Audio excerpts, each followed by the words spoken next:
Welcome to Pindar Poetry. We hope you learned something new. In this video, I will show how to make quick chia pudding. Start by mixing 3 tablespoons chia seeds with 1 cup milk and 1 tablespoon sweetener in a jar. Shake well, then let rest 5 minutes and shake again to prevent clumps. Refrigerate at least 30 minutes or overnight for thicker texture. Top with fruit, nuts, or a drizzle of nut butter before serving for added flavor and crunch. Experimenting with flavors keeps quick chia pudding exciting and simple.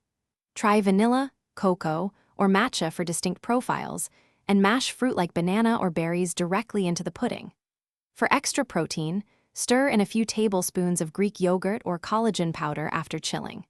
Adjust sweetener if the fruit adds sugar, and layer with granola just before serving to keep it crunchy and fresh for a satisfying breakfast or snack. Quick recommendation: on another note, the new Kindle Paperwhite makes it easy to read recipes and notes anywhere you cook or travel.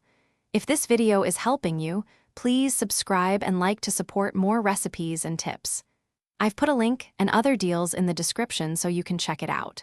Thanks for the support. Now let's get back to the video. Meal prepping quick chia pudding is practical and saves time during busy weeks.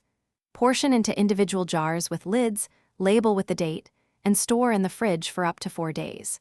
Keep any crunchy toppings like granola or toasted nuts in small containers to add just before eating.